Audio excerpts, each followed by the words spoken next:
நீங்கள் கவிஞர் தானே? ஓமோம். என்ன பிரச்சனை? நீங்கள் கவிஞர் என்ன என்ற புனப்பேர்ல இருக்கிற நீங்கள் தானே? நானே தான். ஓ, நான் பத்திரிகையாளர் பிலாப்பால். ஓ, நீங்கள் நான் அந்த எழுத்தாளர் பத்திரிகையாளர் அந்த பிலாப்பால். நான் தான் அந்த புனப்பேர்ல பத்திரிகையாளர் பிலாப்பால். நான் தான். என்ன விஷயம்? ஓ, நான் என்னண்டா நீங்கள் கவிஞர், நீங்கள் அன்றைக்கு இந்த தற்கொலையை பற்றி ஒன்று எழுதியிருந்தீர்கள். அடையாப்பா, தற்கொலையை பற்றி கிடைக்க ஒண்ணுமென்று சொன்னா கணக்கே இருக்கிறாப்பா. இன்னும் நான் அதை பற்றி இன்னும் ஆய்வுகள் செய்து எழுதி கொண்டான் இருக்க. இன்னொரு கவி ஒன்று பாடுவோம் என்று இருக்கிறேன். நான் நீங்க கவிஞர் தானே, நீங்கள் பொய்யா சொல்லுவீங்க. அதான் உங்களோட வேலையே. கவிஞர்டா பொய்ய சொல்றது. இப்ப தேர் போய் கொண்டிருக்குது. தேர் போகைக்குள்ள அதுல ஒரு மீன் அந்த தேர் போகைக்குள்ள தீத்தக்கணத்துக்கு இருந்து அதை தீத்தக்கணிக்கு இருந்து மீன் துள்ளிப்பாஞ்சால் கவிஞன் அப்படி சொல்லுவான், வீதி உலா வரும் முருகனின் தேரை ஒரு முறை நாமும் தரிசித்துவிட வேண்டும் என்று அந்த மீன்கள் துள்ளி குதித்தன என்று சொல்லி நீங்கள் சொல்லுவீங்க. இது ஆற்ற வேலை. இந்த பொய்ய நம்புறதுக்கு ஒரு சன கூட்டம் இருக்குது. இருந்தாலும் இருக்கட்டும். அதை நீங்க எப்படி எழுதுவீங்க எங்களுக்கு தெரியும் தானே. எப்படி எழுதுறோம் நாங்கள் உண்மையை நாங்க சொன்ன அந்த உண்மையை இன்னும் திரிவுபடுத்தி நடந்ததும் நடக்காதும் நடக்க போகுதுன்ற மாதிரியும் எழுதக்கூடிய ஆட்கள்ல நீங்க. உதாரணம் ஒன்று சொல்லுங்க. உதாரணம் வந்து என்னத்தை சொல்ல போறது என்று சொன்ன எங்களுக்கு தெரியாத உங்களை பற்றி குண்டு உடைப்பு நடந்து விட்டது என்று சொன்னால் அந்த குண்டு உடைப்பு எப்படி நடந்தது, எங்க நடந்தது, யார் நடந்தது, இவர் தான் வைத்திருப்பார் முடிச்சு விடுங்க. ஆனா அது யூகம் பண்றதை போட மாட்டீங்க. இப்படி கலைக்கப்பட்டது, இப்படி எண்ணுகிறார்கள், இப்படி காவல்துறை சொல்லுகிறார்கள் என்று சொல்ல மாட்டீங்க. இல்லை இல்லை இல்லை, நீங்கள் சொல்றது சரி. நாங்கள் சொல்வதும் எழுதுவதும் பேசுவதும் காட்டுவதும் எல்லாமே உண்மை. ஆனா நீங்கள் எங்க நிக்கிறீங்கன்னு சொன்னா இப்ப கூட பொய்யொன்று சொன்னீங்க. சரி, இப்ப நீங்க சொல்ல வந்ததெல்லாம் யூடியூப் கம்ப்ளைண்ட் கேட்டீங்க தான் நீங்க சொல்றீங்க. யூடியூப் வேற, யூடியூப் மீடியா வேற, எங்கட மீடியா வேற. சரி, எங்கட மீடியா வேற. ரெண்டையும் குழப்பாத. உங்களோட கவிதை எங்கடையில வந்தால் அது உங்களுக்கு டிமாண்ட். உங்களோட கவிதை யூடியூப்ல வந்தால் ஆனா வியூவர்ஸ் வரும், டிமாண்ட். எனக்கு என்ன பிரச்சனை என்றால் என்னுடைய கவிதை உங்களுடைய பத்திரிகையில வரும்பொழுது அதுக்கு இடக்கு மடக்காக வேற ஒன்றே போட்டு நீங்க தெளிவுபடுத்திவர்கள் ஒன்று அந்த பயம் இருக்கிறது எனக்கு. ஓ, இன்றைக்கு நீங்கள் தற்குறி நித்திர கொண்டாடுறானே. தற்குறி நாடு நாடா போனேன், நாடு நாடா போய் பிச்சு எடுத்தார். இன்றைக்கு பிச்சு எடுத்து போட்டு இன்றைக்கு சொன்னார் நான் நித்திர கொண்டத வீடியோ போட்டோன்னு சொல்றார். அடே, எங்களுக்கு ஒன்றும் தர இல்லையடாப்பா, இதை கேட்டு கொண்டிருக்கிறதோ நான் இதுக்கு நித்திர கொண்டேன்ற. ஆனா இதைத்தான் முந்தி இருந்த கிழட்டு பயலுகள் எல்லாம் சானா ஊனா உம்மன் பந்து இந்த எல்லாம் நித்திர கொண்டதுக்கு இந்த கிழட்டு பயலா நித்திர கொண்டாங்க. ஆனா மொத்தத்துல அங்க எனக்கு பார்க்க நல்லா நித்திர கொள்ளலாம். அதுக்கு நீங்க ஒரு கவிதை எழுத மாட்டீங்களோ? அதுக்கு எழுதுறது பற்றி பிரச்சனை இல்லடாப்பா. இப்ப எனக்கு என்னவோ இந்த இலங்கை நாடே அழிந்து விடும் போலதான் இருக்கிறது. என்னடாப்பா இந்த அழைப்ப பெரிய போய் சொல்லு. சரி சொல்லுங்க. இங்கடாப்பா வந்த தற்கொலை இருக்கிறார் தானே, வெளிநாடுகள் எல்லாம் போய் வந்த டாக்டர் இருக்கிறார் தானே. அந்த தற்கொலை டாக்டர் இவ்வளவு வெளிநாட்டுல போய் ஒரு 3000-4000 பேருக்கு, அதாவது புலம்பெயர்ந்த மக்களுக்கு மீட்டிங் வச்சிருக்கிறார், கூட்டம் ஒன்று நடத்திருக்கிறார். அங்க போய் சொல்லிக்கிறான்ப்போ அதை கேட்டதுல இருந்து எனக்கு கவிதை எழுதுறதுக்கும் கைவருதும் இல்ல, கவிதை பாடுறதுக்கு வாயம் துறக்க மாட்டேன்னு, சாப்பிடுற சாப்பாடு கூட உள்ள இறங்க மாட்டேன்னு. என்னது எப்ப செத்துருவோன்னு பயமாக்குறேன். அடையாப்பா, சீனாக்காரன் ஜப்பான்காரன் எல்லாம் பொக்கெட்டுக்குள்ள அணுகுண்டல்லாடாப்பா கொண்டு தீதான். அதை ஒண்ணுடாப்பா கண்டுபிடிச்சிட்டான். யார் கண்டுபிடிச்சது? எங்கட தற்குறிதான். அப்ப ஏன் நாங்கள் இனிமேல் அவரை எழுதிவிடுவோம் தலைப்புண்டு விஞ்ஞானி ஆகி எங்கள் தற்கொலை டாக்டர் வந்து அப்படித்தான் நான் எழுதி கொண்டு வாரேன். சரியா? அது அது அது போனாலும் பரவாயில்ல. எனக்கு ஒரு சந்தேகம் தான், உண்மையிலே சொன்னது சரியா இருக்குமாண்டு. என்னன்னு இந்த டெலஸ்கோப் இருக்கு தானே, அதை வச்சு கொண்டு திரிஞ்சிருப்பான். நான் கொண்டு அதுக்கு ஆட்ட பக்கத்துக்குள்ள சத்தம் போடும் இல்ல. என்ன படத்துல கட்டுற மாதிரி பொம்பை சொன்ன டிக்கி சத்தம் போடுறேன். என்ன சொல்லுவாப்பம் அவங்க பொக்கெட்டுக்குள்ள கொண்டு திரிகிறது என்னன்னு கண்டுபிடிக்கிறது. தற்கொலை கண்டுபிடிக்கிறான். தற்கொலை கண்டுபிடிச்சா நாங்க கண்டுபிடிச்சோம். அவன் அதை சொல்லாம விட்டுட்டாரு. எப்படி கண்டுபிடிக்கிறாங்க? அந்த தற்கொலைக்கும் உங்களுக்கும் ஒரு ஒற்றுமை இருக்குது. என்ன ஒற்றுமை என்று சொன்னா, தற்கொலை ஒருக்கா சொல்லிச்சுது, நாங்கள் தான் யாழ்ப்பாணத்திலேயே முதல் 240 பஸ் ஓடினாக்கள். சரி, திரும்ப சொன்னால் எங்கட ஊர்ல எங்கட பேரை சொன்னாலே என்ன தெரியாதவ யாரும் இல்லை, வரும் இல்லை. நாங்கள் தான் முதல் பெரிய பணக்கார். திரும்ப சொன்னா நான் எங்கட அப்பாட்ட செருப்பு கேட்டால் சப்பாத்து, சரி சப்பாத்து கேட்டால் அப்பா சொல்லுவா நாங்க பணம் மட்டையில போட்டு ஆக்கலன்னு. எனக்கு கேட்ட உடனே பாத்தீரா இந்த பேப்பர்காரன் விளையாட்டை காட்டி விட்டீரே, வாடம் மட்டையில கட்டினதுன்னு சொன்னதை பணம் மட்டையை மண்டு போட்டுக்கிறீங்க. இப்ப வாழம் மட்டையா பணம் மட்டையான்றது ஒரு பிரச்சனை ஒன்று உருவாயிருக்கு. சரி சொல்லும். ஓ அப்படி சொல்லிக்கல. இந்த தற்பூர் இப்படி பொய் சொல்ற மாதிரி தான் நீங்க கவிஞரும் அடிக்கடி மாத்தி மாத்தி மாத்தி பொய் சொல்றதை அவன் படிச்சுட்டு இப்ப அவன் அத கவிதை மாதிரி சொல்ல வலிக்கிட்டான். இதைத்தான் அவனும் பேப்பர்ல வர்றதுல படிச்சு படிச்சு படிச்சு படிச்சு போட்டு நீங்க உருட்டுற மாதிரி அவனும் உருட்டு தொடங்கிட்டாங்கப்பா. உயிர்த்த நாடுதல குண்டு வெடிப்பு நடந்த போட்டுறீங்க. யாரு குண்டு வெடிச்சது எப்படி வெடிச்சது எங்கெல்லாம் புரட்சி போட்டீங்க. கடைசியா அவனை பிடிச்சாச்சு இவனை பிடிச்சான்னு சொன்னீங்க. ஆனா இது வரைக்கும் என்ன நடந்தது கண்டுபிடிக்க அவருக்கு தண்டனை கொடுக்க. சரி, அதுக்கு பிறகு இப்ப கிட்டடியில ஒன்று நடந்தது. எங்க பூனேரி பாலத்துல ஒரு பெண் அண்டு செத்த அண்டு. அந்த பெண் செத்ததுக்கு என்ன காரணம் வந்து போட்டு பேப்பர்லயும் இதுகள்லயும் போட்டுறீங்க. சரியா என்னென்ன போட்டு ஏதோ ஒரு டிஸ்பென்சரி அந்த மருந்தகத்துல இருக்கிற முதலாளியும் அங்க இருக்கிற கூட இருக்கிற பெண்ணு தான் எனக்கு காரணம் சொல்லி போட்டிருந்தீங்க. அதுக்கெல்லாம் மிடக்கு வேணுமெண்டா நீங்க மோப்பிட்டத்துலயும் இதுலயும் தேடி பாத்தீங்கன்னா தெரியும். இப்ப கடைசியா கொண்டு முடிச்சுக்கு இழந்து ஊரலுக்குள்ளே இங்க இருக்கிற மேட வாசிப்பு காரணம் அவன் தடம் கார்ல கொண்டு போனேன். அதுவும் இன்றைக்கு ஒரு கோல் வந்துச்சு. அவன் தமிழ் வித்துவானே இல்லையா? அது தெரியும். அது தமிழ் வித்துவான் அந்த இளைய சங்கமே அறிவிச்சுது. அவன் இப்படியான இதுகள்ல இல்ல, எங்களோட இல்ல, அவன் பெரிய ஒரு குற்றவாளி என்றது. அப்ப நீங்கள் எப்படி எழுதுறீங்க?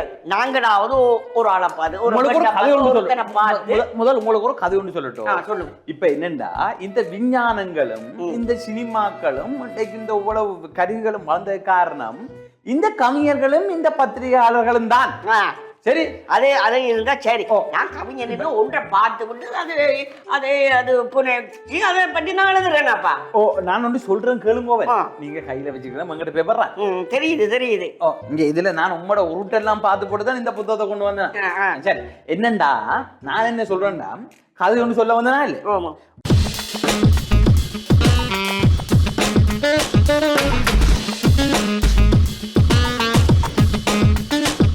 ஒரு நாள் ஜெர்மன்ல ஒருத்தர் ரோட்டு நடந்து போனவரா. அப்ப போய்கள அவருக்கு அவற்றை மனுஷின்ற தங்கச்சியார் வீட்டை வந்து நின்றதாம். அப்ப இந்த ஊர் நல்லா இருக்குன்னு ரோட்டு நினைச்சாராம். போய் மனுஷியை கூட்டி கொண்டு வந்தாராம். ஏன் மனுஷியை கூட்டி கொண்டு வந்தாதான் மனுஷின்ற தங்கச்சி வேற. அப்ப இவர் இப்படியே மனுஷின்ற தங்கச்சியையும் கூட்டி கொண்டு போறாரு. எங்க ஜெர்மன்ல உள்ள கடைகள் எல்லாம் பார்க்க போறேன். கூட்டி கொண்டு போனால் இவருக்கு இப்ப மனுஷன் தங்கச்சிக்கு கொஞ்சம் சீன் போடணும்.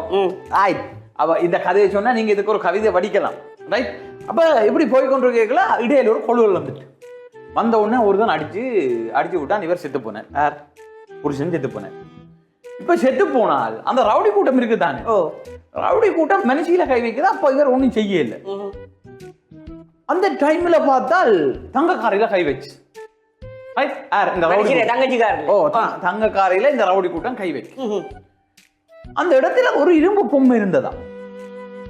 அந்த இரும்பு பொம்மை கடவுள் ஒளிம்பிச்சு. ஒளிம்பின வீச்சுக்கு அந்த ரவுடி எல்லாம் அடிச்சுதான். எல்லாரும் ஒவ்வொரு அடித்தான். அவுட் அடிச்சுட்டு அந்த இரும்பு பொம்மை இந்த பெண்ணையும் மனுஷியையும் பக்குவமா கூட்டி கொண்டு போகுதான். அப்ப இதுல ரெண்டு உடல் கிடக்குது. அந்த இரும்பு பொம்மையை கூட்டி கொண்டு போகுது. ஒருத்தருக்கு வெண்ணு விளங்கு இல்லை. ரைட். இங்கதான் இந்த திருமந்திரத்துல சொல்ற அந்த கூடு விட்டு கூடுபாய். அதே மாதிரி அந்த இரும்பு பொம்மை நடக்க வலிக்கிட்டு, இரும்பு பொம்மைக்கு பாதுகாப்பு கொடுக்க வலிக்கிட்டு. அப்பதான் இந்த விஞ்ஞானிகள் யோசிச்சாங்க, இந்த இரும்பு பொம்மையை உணர்வோட அல்லது சொல்றதை செய்யக்கூடிய மாதிரி உருவாக்கலாம். அதுதான் என்ன? இன்றைக்கு அது ஏஐ மூலம் வந்துட்டு ஓட்டோவா இயங்குற அளவுக்கு வந்துட்டு. ரைட். அப்ப இது யார் எழுதினது? இந்த எழுத்தாளர்களால உருவானதுதான். ரைட். அப்ப நான் என்ன சொல்ல வரேன்டா, இந்த எழுத்தாளர்களாலேயும் பல விஷயம் செய்ய முடியும். ஆனா இன்றைக்கு எல்லாம் குழம்பி போயிருக்குது. காரணம் என்ன சொல்லுங்க? நீங்க இடையில இந்த காட்சி ஒன்று கேட்க சொன்ன மாதிரி கண்டவன் நின்றவன் பேணி எடுத்தவன் போன் எடுத்தவன் எல்லாம் மீடியாக்காரனும் கவிஞனும் கட்டுரையாளனுமாம இருக்கிறதால இன்றைக்கு எது உண்மை எது பொய் என்று கண்டுபிடிக்க தெரியாமல் எது எல்லாம் குழம்பி போயிருக்கு. இந்த மக்களுக்கு எது பொய் சொல்றோம், இப்ப தற்கொலை சொல்றோம், பொய்யத்தானே சனம் நம்பிட்டு இருக்கு. அது சரி, அதைத்தானப்பா நான் கூட நம்பிட்டேனடாப்பா. இப்ப சைனாக்காரன் கூட போனாலும் ஜப்பான்காரன் யாராவது ரோட்டால போறான்னு கொஞ்சம் விலத்தியல்ல போக வேண்டி இருக்கு. புரியாண்டு பொக்கெட்டுக்குள்ள இருந்து அணுகுண்டு விழுந்துட்டா. நானும் என்ன சொல்றீங்க நீங்க? பின்ன என்னடாப்பா பொக்கெட்டுக்கு அணுகுண்டு விழுந்து? ஓ அப்படித்தானப்பா அங்க சொல்லியிருக்கு. அங்க இருக்கிற எங்க சொந்தக்காரன் எல்லாம் சொல்லியிருக்கிறேன். தம்பி தெரிந்தானே இப்ப பொக்கெட்டுகள் அணுகுண்டு கொண்டு திரிகிறான். நீங்கள் உங்கள்கிட்ட வச்சுக்க நகைகளையும் காசையும் எங்கள்கிட்ட தாங்கொண்டு சொல்றாரு. அது அதை பற்றி தெரியாதாப்பா. அதாவது இலங்கையில கொண்டு வந்து விட்டுருக்கு. ஜப்பான் காரண்ட கொடுத்தாச்சு, இலங்கை சீனாக்காரண்ட கொடுத்தாச்சு. அவங்க அணுகுண்டா புக்கட்டுக்குள்ள வச்சு கொண்டு தெரியுறாங்க. கச்சமே மாறி விழுந்துட்டா படிச்சிடும். இந்த அணுகுண்டு இலங்கையில இருக்க சொந்தக்காரரும் உங்களுக்கு இருக்காது. அப்ப நீங்க அங்க இருந்து ஒன்றும் செய்ய இயலாது.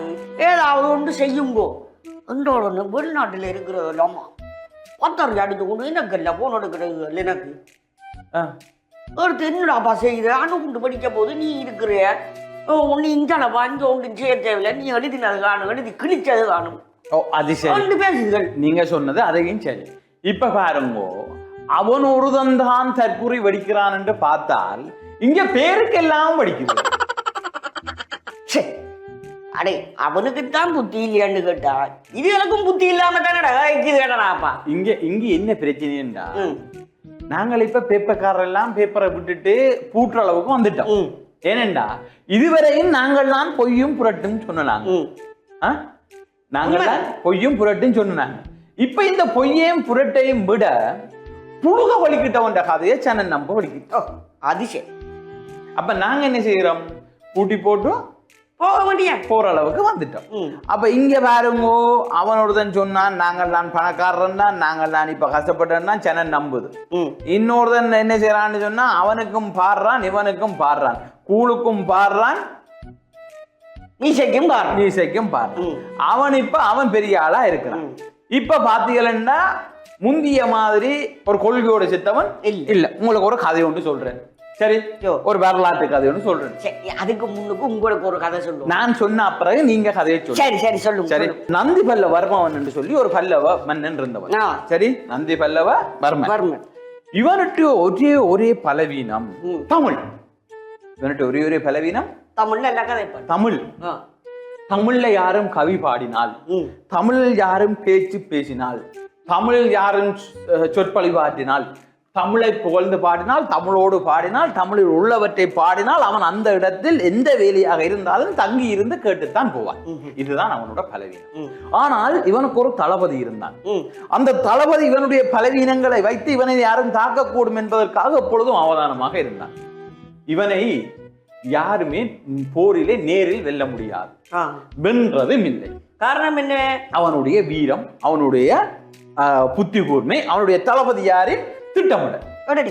இந்த இடத்துல தான் மாற்றான் தாயின் மகன் ஒரு முடிவெடுக்கிறான். இவனை எப்படியாவது சூழ்ச்சி செய்து வெல்ல வேண்டும். நேரில் போரில் வெல்ல முடியாது என்பதால் சூழ்ச்சியால் இவனை வெல்ல வேண்டும் என்று முடிவெடுக்கிறான் இவனுடைய மாற்றான் தாயின் மகன்.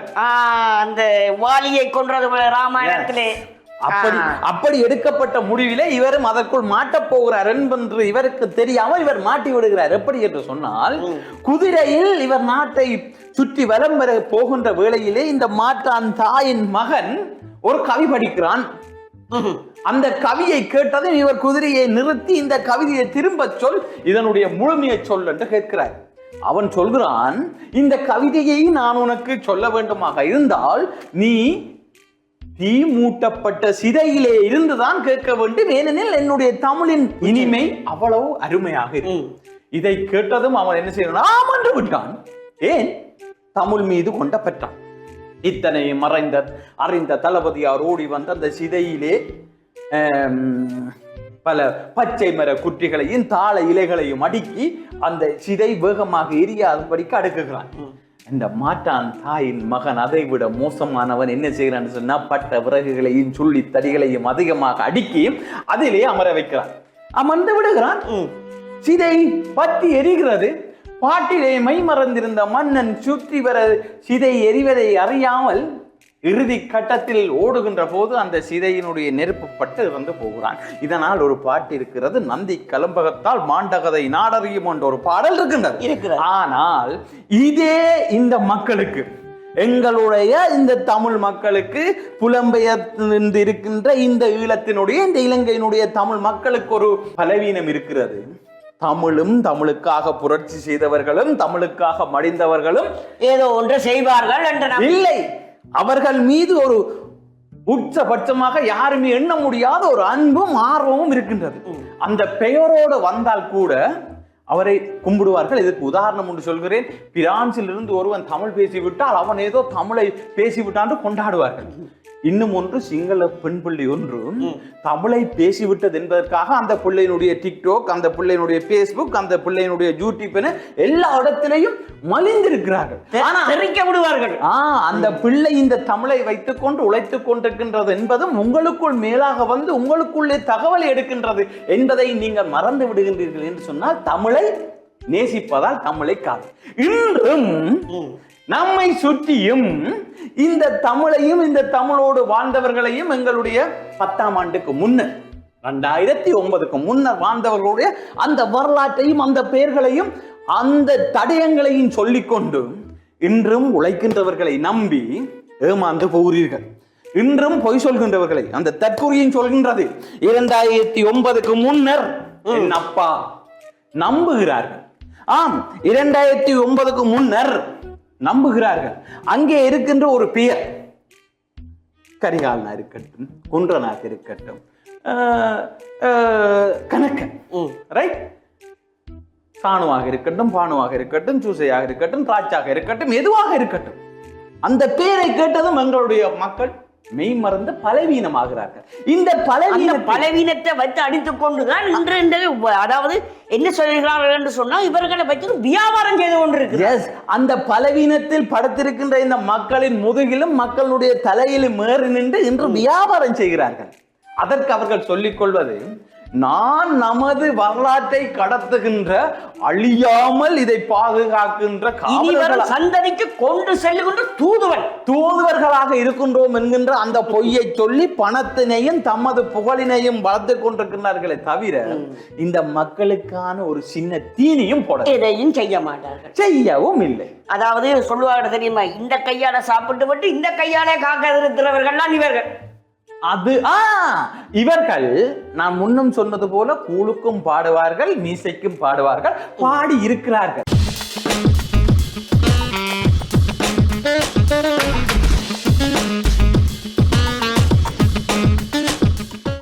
இதற்கு ஒரு சின்ன ஒரு கதை உண்டு, சொல்லுங்கள். சரியா? அண்மையில நான் ஒரு ஆங்கில படம் உண்டு, அதாவது ஜப்பானிய படம் உண்டு பார்த்தேன். ஜப்பானிய படம், அது ஆங்கில மொழி படம் வந்து கொண்டிருந்தது, தமிழ்லயும் போய் கொண்டிருக்கு. அப்போ பார்க்கும் பொழுது நான் யோசிச்சேன், நான் இது எங்களுக்கும் பொருத்தமா இருக்கிறது. அவன் அங்க இருக்கிற தன்னுடைய நாட்டு நிலைமையை பற்றி எடுக்கிறான், இது எங்களுக்கும் பொருந்தது என்று யோசிச்சேன். எப்படி ஒன்று சொன்னான், இப்படிதான் இந்த தற்குறியல் மாதிரி இந்த அதாவது எங்களுடைய ஈழத்துல பேர்களை வச்சு கொண்டு தங்களோட பேர்களையும் தங்களோட புகழையும் பரப்புறதுக்காக இருக்கிறமே அப்படி ஆனாக்களை பற்றிய ஒரு கதை தான். அதாவது ஒரு நாட்டில் ஒரு அரசன், அந்த அரசன் நோய்வாய்ப்பட்டு இருக்கிறார், அவருக்கு மந்திரி தளபதி வந்து கனவே இருக்கிறார்கள். அதுக்குள்ள அந்த நாட்டுக்குள்ள ஒரு புரட்சிவாதி ஒரு குழு ஒன்று இருக்கு. அந்த புரட்சிவாதி வந்து இந்த மக்களை எப்படியாவது காப்பாற்றணுங்க, இந்த மந்திரிகளிடமிருந்து இந்த தளபதிகளிட்ட, அதாவது போர் தளபதிகளிட்ட காப்பாற்றணும் அவங்க பாடுபடுறாங்க. இப்படி இருக்கும்பொழுது அண்டை நாட்டில் இருக்கிறது, அதாவது அண்டை நாட்டில் ஒரு மலை பகுதியில் இருக்கிற வைத்தியர்கள், அந்த வைத்தியர்கள் என்ன செய்கிறார்கள் என்று சொன்னால் தன்னுடைய சிசியர்களிட்ட கொடுத்து இந்த மருந்தை கொண்டு போய் இவர்கிட்ட கொடுக்க சொல்லி, அந்த அரசர்கிட்ட கொடுக்க சொல்லி கொடுக்குற பொழுது அந்த மந்திரி சொல்லுகிறா, அரசரை இப்போ பார்க்க முடியாது, அந்த மருந்தை கொண்டு வா, நான் அதை அரசர் இருந்த பிறகு அவருக்கு கொடுத்து நான் இல்லைன்றேன். அதுக்கு முன்னுக்கு அவன் என்ன செய்யறான்டா, அந்த மருந்தை தானே எடுத்து குடிச்சிட்டான், குடிச்சு போட்டு விட்டுட்டு வாங்க சொல்லி விட்டான், இவனாலாம் கெட்டது, இவன் இந்த மருந்தை கொண்டு வர இல்லையான்னு.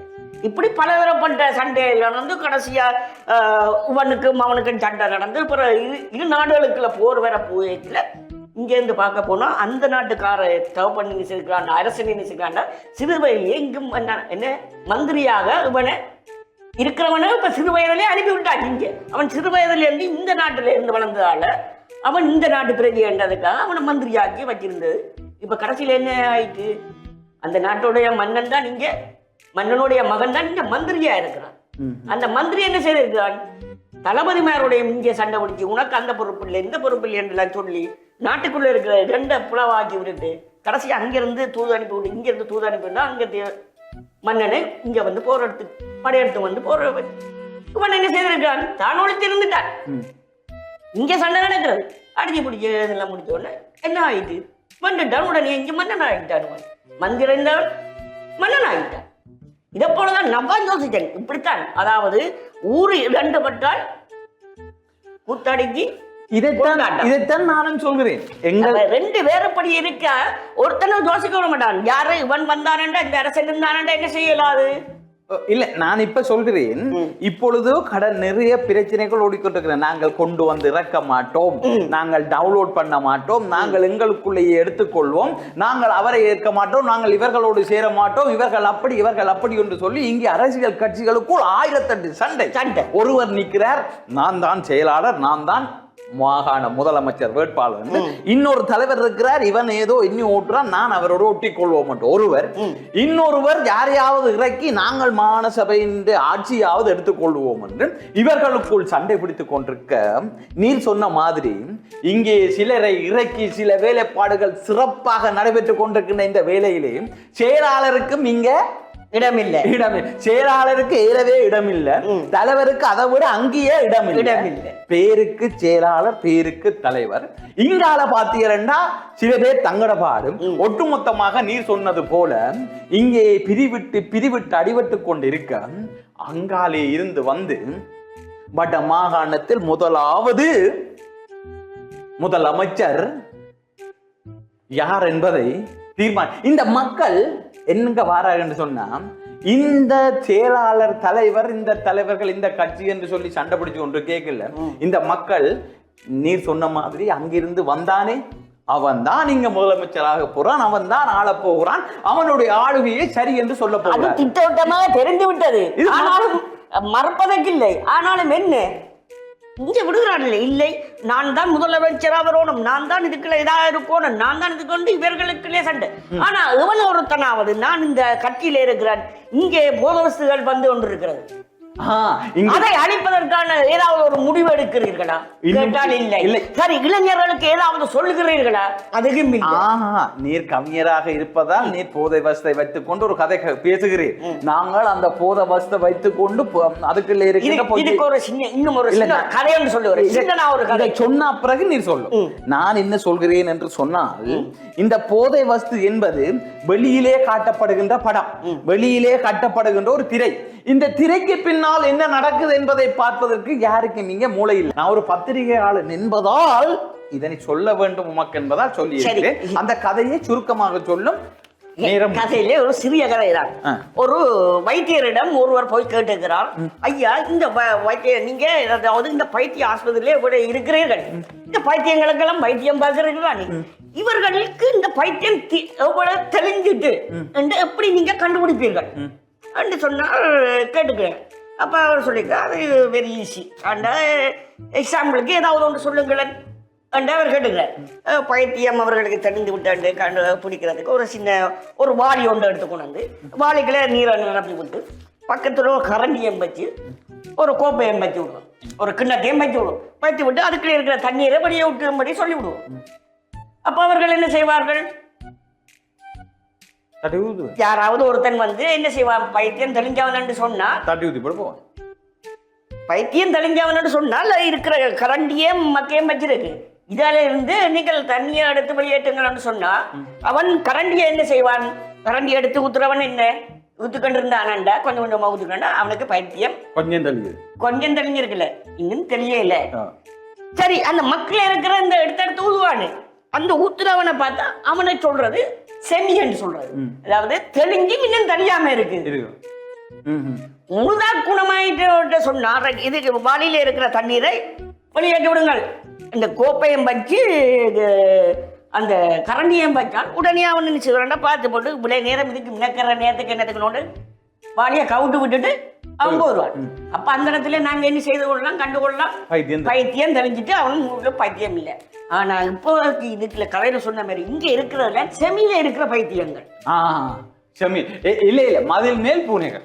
அதத்தான செமியான்னு சொல்றாரு.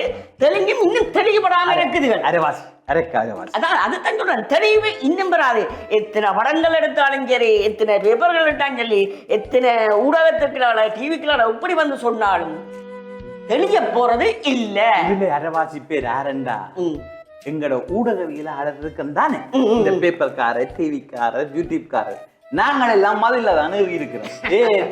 ஒன்றில் பிரச்சனை வந்தா பைத்தியத்தின் பக்கம் விழுந்துருவோம். பிரச்சனை வராமல் சக்சஸ் ஆகிட்டா தெளிஞ்சாக்கள் பக்கம் விழுந்துடலாம். இதுதான் செய்கிறோம். எனக்கு டைம் போட்டு அதையும் சரிதான். சரி, நானும் அடுத்த இதழுக்கு தலையங்கங்கள் எடுக்க வேணும்னு பார்த்துருக்கிறேன். சைனி தொண்டோடு படம் எடுக்க மூன்று. அப்ப நீங்களும் இந்த மக்களுடைய பலவீனத்தை வைத்துக்கொண்டு மக்களுடைய பலவீனத்தில் ஏறி சவாரி செய்ய போறீங்க. அப்படி இல்ல, பேரொண்டு எடுத்துக்கொண்டு கவிஞா எழுதி விட்டுன்னு சொன்னா யாராவது ஒருத்தன் படம் எடுப்பான், அதுக்கு பாட்டு கொடுக்கலாம்ன்ற ஒரு கப்பாசு தான். அந்த பான்கடலை கடைகிற மாதிரி தான் எனக்கு ஒரு சின்ன நட்பாசை. திரும்பவும் சொல்கிறேன், நீங்கள் இந்த தமிழ் மக்கள் வச்சிருக்கின்ற இந்த நம்பிக்கையை தமிழ் மக்கள் மீது, தமிழ் மீது கொண்ட, இந்த தமிழர்கள் மீது கொண்ட பற்ற அதுல பலவீனமா பாவிச்சு நீங்க ஏறி நடக்காதேங்க. இதுக்குள்ள நின்று அலட்டினது போதும், வெளியில போய் நின்று கதைங்க. இது லைப்ரரி மத்தியாத போச்சு.